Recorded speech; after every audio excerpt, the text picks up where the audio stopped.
رسول صلی اللہ تعالی علیہ وسلم نے فرمایا، مسلمان تو وہ ہے جس کے ہاتھ اور زبان سے مسلمان محفوظ رہے۔ 53 ایک روایت ہے کہ رسول مقبول صلی اللہ تعالی علیہ وسلم نے فرمایا، جس شخص کو ہم کسی کام پر مقرر کریں پھر وہ ہم سے دھاگا بھی چھپا رکھے تو قیامت کے دن یہ بھی خیانت سمجھی جائے گی۔ 54 حضرت ام سلمہ رضی اللہ تعالی عنہا سے روایت ہے کہ رسول مقبول صلی اللہ تعالی علیہ وسلم نے فرمایا، دیکھو لوگو، میں تمہاری طرح ایک انسان ہوں اور تم لوگ جھگڑا کر کے میرے پاس آتے ہو، اور ہو سکتا ہے کہ ایک شخص زیادہ چرب زبان ہو اور میں اس کی تقریر سن کر اس کو کسی دوسرے کا حق دلا دوں، تو یاد رکھو کہ وہ حق اس کے حق میں آگ کا ایک انگارہ ہے۔ 55 سہیل رضی اللہ تعالیٰ عنہ سے روایت ہے کہ رسول اکرم صلی اللہ تعالیٰ علیہ وسلم نے فرمایا کہ میں اور یتیم کا کفیل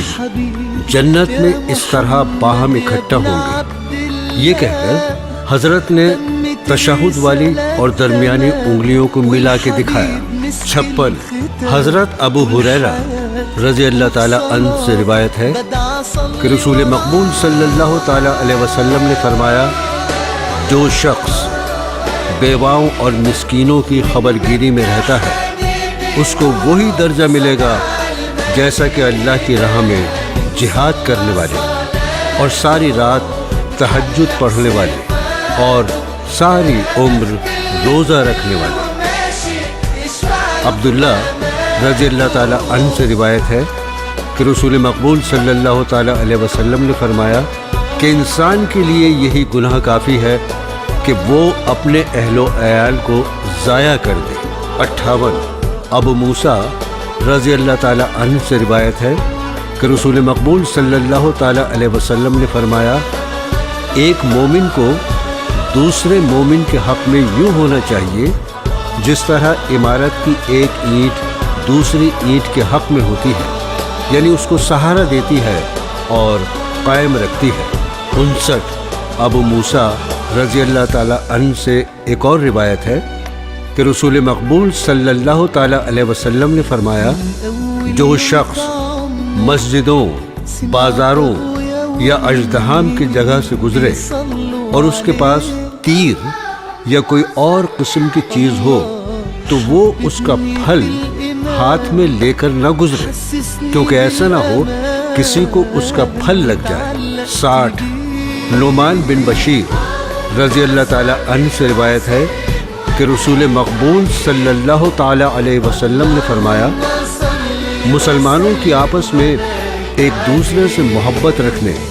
اور ایک دوسرے سے مہربانی کرنے کی مثال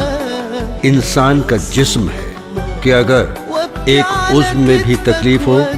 تو سارے اعضاء مل کر تکلیف پاتے ہیں اور سب بےتاب ہو جاتے ہیں اور بخار میں مبتلا ہو جاتے ہیں۔ 64 ابو ہریرہ رضی اللہ تعالیٰ عنہ سے روایت ہے کہ رسول مقبول صلی اللہ تعالیٰ علیہ وسلم نے فرمایا کہ جب کوئی شخص لوگوں کو نماز پڑھائے تو ہلکی ہلکی پڑھائے، کیونکہ لوگوں میں کمزور، بیمار، بوڑھے بھی ہوتے ہیں، اور جب اکیلا پڑھے تو چاہے لمبی پڑھے چاہے ہلکی۔ 65 ابو فتادہ رضی اللہ تعالیٰ عنہ سے روایت ہے رسول مقبول صلی اللہ تعالیٰ علیہ وسلم نے فرمایا کہ بعض دفعہ